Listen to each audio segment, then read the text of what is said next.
Joe said, "I'm going to marry my girlfriend, so let's get a divorce. And there will be no division of property. Just pack up and leave," my mother-in-law said, in her usual way of tormenting me. "And my father-in-law has fallen for a stripper. I don't want to live with you all. I will do as you wish, and leave. But before I do, I'll show you a thing or two. My name is Emily." Looking back, I realize that for the most part, my 50 years haven't been all that happy. However, my current days are so joyful that I can laugh and talk about the past. This story dates back to when I was 35. At that time, I was about to celebrate my 10th wedding anniversary with my husband, Joe. We were childless, and it was somewhat painful to be constantly asked by people around us, "Do you have children?" or to hear them say, "Children are such a joy." Conversations with Joe also dwindled, rather, they had reduced ever since he got promoted a few years back and became busier with work. Going on many business trips. Since I was working too, we saw each other even less. No wonder we didn't have any kids. Well, that's one form of marriage. It's easier this way. It doesn't matter whether we have children or not. That's what I thought, but one day, our family unexpectedly grew in a way we never could have imagined. The newcomers were not angelic babies, but rather in-laws who were more like demons from hell. Ever since we got married, it seems the in-laws had said to Joe many times, "We want to live with you." Joe weighed the hassle of living together against the hassle of continually refusing them. He concluded that living together was the lesser of two hassles. Unexpectedly rational, or not. Hold on. I didn't give the okay for this living arrangement. According to Joe, I'm hardly ever home anyway, so it might be alright. That might be fine for you, but still, as Joe says, it's fine with me. That is, if the in-laws were nice people. I had disliked these in-laws even before we started living together. They were the main ones who kept nagging me, asking, "Don't you have kids yet?" Every time we met, my mother-in-law, Mary, would say, "The more children you have, the better. You only had Joe, didn't you?" Living with such in-laws, it's a nauseating proposition. What will become of this living arrangement? My expectations were immediately betrayed. Not in a good way. But rather, it turned out even worse than I had anticipated. Upon starting to live with us, my father-in-law, Robert, solemnly declared, "We won't be giving you any of our pension or living expenses." Following that, Mary said with a smile, "Let's proceed in that direction, shall we?" What direction is that, exactly?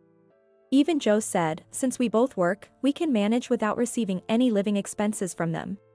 Are you on their side too? Until now, I had never really had any complaints about Joe.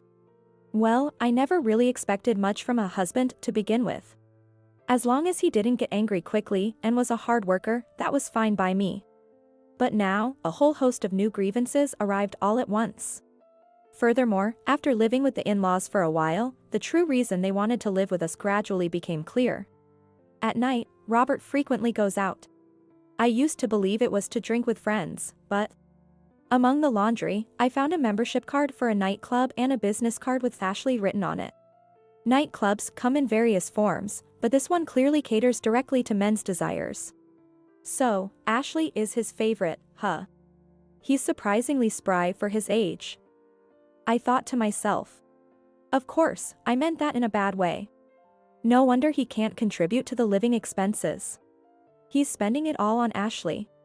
It's okay, it can't be helped, right? No way, it's okay. On Mary's side, she gradually began to torment me more and more. She was cunning about it, slowly ramping up the torment to the point where I hardly noticed it at first. I thought she was being kind initially. I could have tolerated it if it was just about how I fold the laundry or season the food, but then Mary would sometimes call me by Joe's ex-girlfriend's name. Every time, she would say, she was the first girlfriend he introduced to me, so I have a strong impression. It's not on purpose. I'm sorry. Anne would apologize. At first, I thought maybe it's because she's getting older, but when it kept happening, I realized something was off. Come to think of it, the bathtub was always dirty when it was my turn to bathe. I thought it was the dirt from Joe and others who bathed before me. But since no one complained about the dirty bathtub, it was probably done by Mary who bathed before me. There was also the time when she thought everyone had finished bathing on a snowy day and turned off the water heater. So my shower was freezing cold. Or the time my favorite necklace went missing after she took it out of the dresser without permission. Every time, she would come apologizing, it wasn't on purpose. I'm just a bit careless, sorry. But while turning off the water heater might be overlooked as carelessness, taking jewelry without permission certainly can't. I began to faintly sense that this might be deliberate harassment. When I saw Mary complaining at the dinner table, it's because of Emily's late return that my dinner got delayed. I belatedly realized it was indeed harassment. Come to think of it, she hasn't done any housework since she came to our house. She would toss clothes inside out into the laundry and throw recyclable plastic bottles in the trash, adding slightly more work each time. She would scream if the meal was late or if the sheets were wrinkled, and at worst, she would throw things. I finally understood. We indeed had a baby come to our house. 2 big, mean ones. Tired from my job as a caretaker, I just wanted to get away as soon as possible and go to bed, that was all I wanted. So I kept silently doing what Mary asked. I didn't have the energy to argue with anyone when I got home. I wanted to rest my body as soon as possible, every second mattered. Tired as I was, it took me a while to notice, but it seemed Mary knew about Robert's nights out. When an actress appeared on TV, Mary would repeatedly ask him, "You like this type of girl, don't you?" "You do, right?" The actress's name was Ashley. The same name as the girl from the club. Robert looked pale. I asked Mary once about it. "Aren't you bothered by Robert's outings?" She replied, "If we got divorced, I'd be a divorcee at this age. That would be miserable, and it wouldn't look good, right?" Of course, I hate it. But he's probably just playing with professionals in those places, right? If it's not serious, I can deal with it.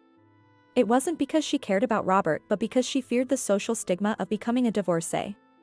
I can't understand it, but turning a blind eye to infidelity must be incredibly stressful. And Mary's outlet for stress was harassing me. By harassing me, she could not only relieve stress but also avoid doing any housework. It was killing 2 birds with 1 stone.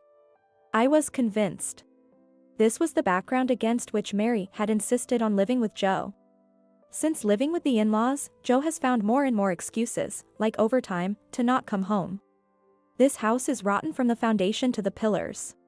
If things continue this way, I might end up being crushed under these decayed floor joists. One day, about half a year after we started living together. It was a rare coincidence that we both were off from work. Joe suddenly said, "Let's get a divorce." It came like a bolt out of the blue. He had been having an affair with a former classmate for a long time. I didn't even know about her and he said he wanted to marry her. It turns out, their relationship started just before he got promoted. I thought he was working hard for my sake, but could it have been for his classmate? Was it my fault for not paying closer attention to Joe's behavior, using my tiredness as an excuse? I thought affairs were something you only saw on TV or with Robert.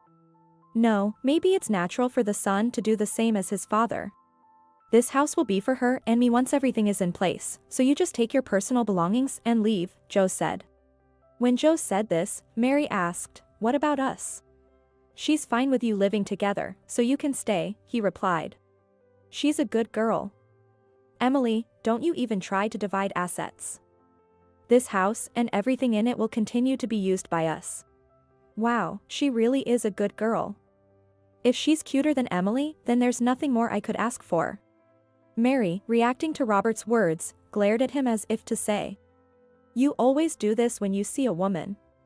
But Joe and his father just laughed out loud. "These people are beyond help." I responded, "I understand. I don't mind the divorce. There's a family memorial service soon at our hometown, right? Could you wait until then?" "What, are you planning to feast at the memorial service?" "How shameful. I wouldn't bring a woman I'm divorcing." "Just get out already. Who's the shameful one here?" As if I'm worried about the food. Despite everything, it seems Mary and I, the only 2 women here who have been cheated on, can't get along at all. No, I was thinking of moving out on that day. Going to the memorial is a bit embarrassing since I was cheated on. It'll take some time to find a new place and handle the paperwork. I thought the timing might be good to work things out. To my surprise, it wasn't Mary but Joe who replied in a condescending manner, "If that's the case, then it's fine." As if he has any right to act superior after cheating. Don't underestimate me. I'll destroy everything. A week passed, and the day for payback had finally arrived. That day, the in-laws and Joe left home early in the morning to attend the memorial service in the countryside. They planned to return at night. All right then. Shall we get started? The garbage collection service I had arranged for arrived. I had them take everything from the house, from furniture to gadgets, and load it onto their truck. The sofa, right? The microwave, right? Joe and the in-laws' beds, and the clothes Mary had accumulated since moving in, they wouldn't need those either. Joe's favorite latest model vacuum cleaner, gone. The refrigerator, with everything inside, gone. From appliances to junk, everything was tossed out. Decluttering is the best. Every time something was thrown away, I felt refreshed. Next, the movers came to take my important belongings to my new place. By the evening, the house was empty. I heard the sound of the front door keys jangling. It seems Joe and his parents have returned. I decided to greet them as a good wife one last time, so I stood at the entrance with a bright smile. "What, you're still here?" Joe grimaced openly. The in-laws felt the same. "Oh, how terrible. Since this is the last time, it would be nice to see your face before leaving, right?" I wanted to see your face. What? You still have feelings for me? Joe blushed slightly. Humph. What the heck? Fine, want to have a meal together one last time? Joe, strangely in a good mood, said this as he took off his shoes and headed to the living room. Joe is so naive, sighed Mary, looking exasperated.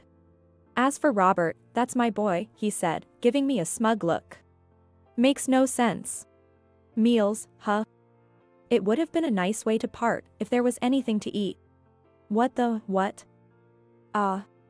Joe, having grasped the meaning of my words, let out an inarticulate cry as he looked at the living room. What's the matter, you're being noisy? Mary peeked into the living room following Joe. And just like Joe, she also screamed, what? Robert reacted the same way. Wait, Emily, why, the fridge, no, even the furniture and appliances. Why is there nothing anywhere? Of course, I threw them out. The house looks bigger now, doesn't it?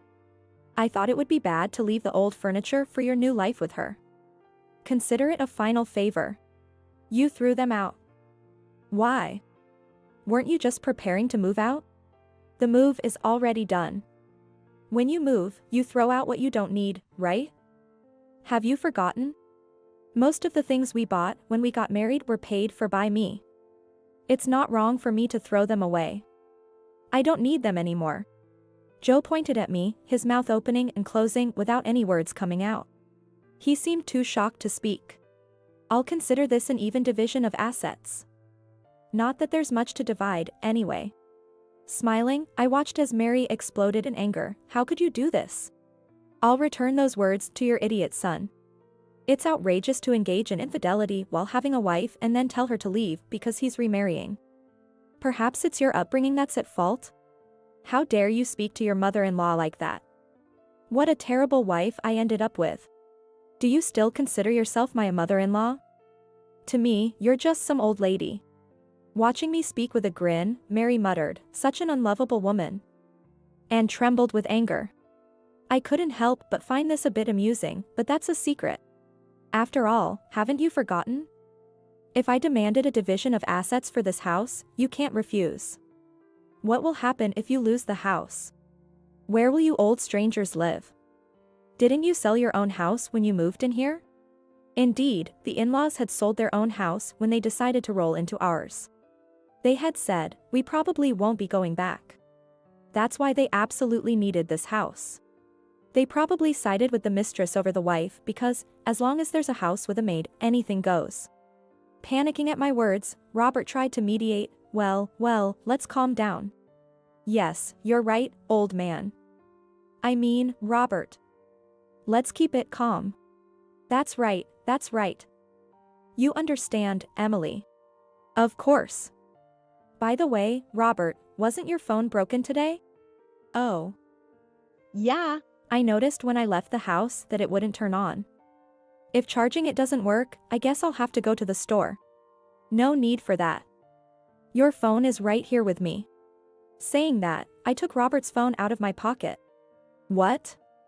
Two identical phones? What does that mean? He asked, confused. Right before you left today, I swapped your phone. The one I have is the real one. And the one you had is a used one I bought and just removed the battery from. That's why it won't turn on. Huh? I thought you'd easily give up thinking it was broken or battery dead since you're not good with technology. Looks like it was a big success. Robert asked, why would you do such a thing? Smiling, I answered, what do you think? No idea, really. By the way, you received a mail from your beloved Ashley today saying she had a great time the other day. You email her every day, don't you? It's so nice to see how close you are, it almost makes me jealous. Huh? With an inarticulate cry, Robert was taken aback, while Mary glared at him fiercely. Robert, I heard you went out to have fun with Ashley recently. Wow, you two are so lovey-dovey. But, if you're going to cheat, you might want to put a lock on your phone. It's so easy to get caught. Stop it, Emily, this. But I've come to think that cheating isn't good. Being cheated on by Joe, it was hard for me too. I deeply understand how Mary feels. So, as my last good deed, I sent Ashley a message saying I'm tired of this. Let's break up. Ashley was furious. She said, I was only dealing with an old man because he was a cash cow, don't you dare mess with me. You're lucky to have broken up safely. Oh. By the way, Mary, this is Ashley. Make sure to take a good look at your enemy. Saying this, I showed everyone a photo of Robert with Ashley while returning his phone. That's when it happened. Joe showed an expression I had never seen before. Wait, why? That's my girlfriend. What? At Joe's confession, everyone but Joe gasped. What do you mean? Joe, what are you to Ashley? No, that's my line, Dad. Why are you taking photos with Ashley? It's obvious, because I'm her boyfriend. No, Ashley is my girlfriend. I thought your girlfriend was your classmate. We just happened to meet at the shop, and it went from there. Never did I expect a father and son to have the same woman as their lover, a surprising twist even for me. Ignoring the dumbfounded Mary and me, the men engaged in a futile argument over who deserved Ashley more, eventually escalating into a brawl. Pulling each other's hair. Afterward, the brawl ended when Joe accidentally pulled out a significant amount of the father-in-law's precious remaining hair. After glancing at the soulless face of Robert, I declared loudly, well then, I'll be heading to my new place now. Thank you for everything. I'll be requesting division of assets next time. Bye. I said I'd let the property division slide, but I changed my mind. Mary, having realized the seriousness of the affair, swung her bag around in anger, beating Robert. Joe, overwhelmed by the rapid succession of events or perhaps utterly defeated, slumped down on the spot. As I witnessed this hellish scene, I couldn't help but smirk as I mounted my scooter and rode off. Though not even close to resembling him, in my mind, I felt just like Tom Cruise in Top Gun. It's been a while since I felt so refreshed riding down the night road. Fantastic. Later on, when I filed for divorce with division of assets, Joe pleaded, please wait with the divorce.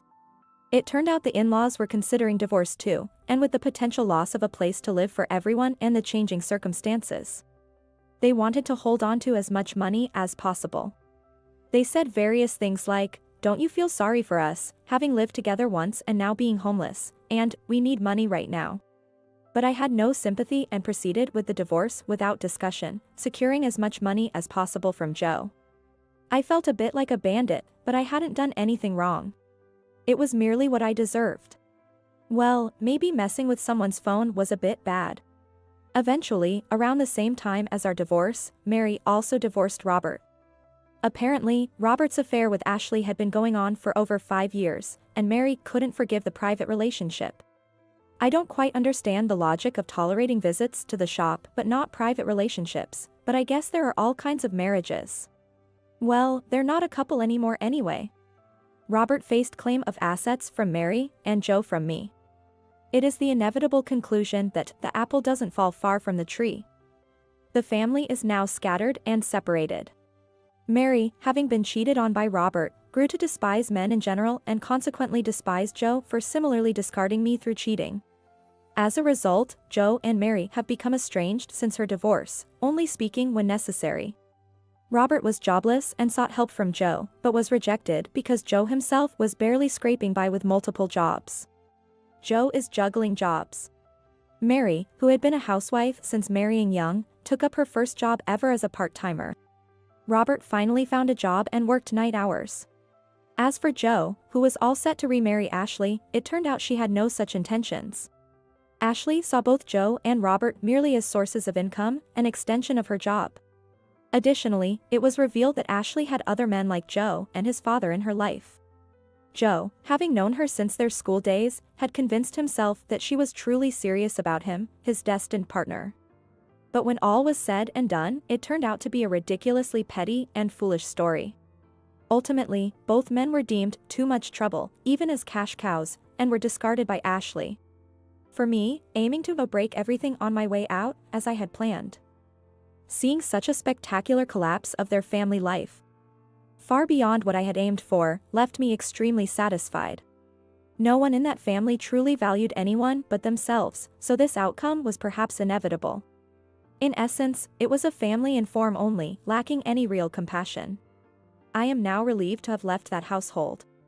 As for me, while my days are still exhausting due to work, living alone has freed me from having to allocate time for someone else, giving me more freedom than when I was married. I've been able to travel with old friends from my student days, whom I couldn't see often while married, and even find time for my hobbies. Having been in a choir during my student years, I've picked up again on singing, and it turns out, you can still get better at music, even with age. I consistently win at the local competitions, even earning some prize money. Thanks to that, my wallet is always heavy. At my workplace, a facility, my colleagues suggested leveraging my musical talent, so we organized a sing-along event, and it was a huge success. Being praised as amazing and making the residents smile with my private hobby was incredibly fulfilling for me. I may not understand the latest songs at all, but I guess I need to study up. My days aren't flashy, but I'm surrounded by kind colleagues, trustworthy friends, and gentle residents who feel like family beyond the boundaries of work. All right. Let's give it our all at work today. I'll do my best to celebrate the residents' birthdays to the fullest.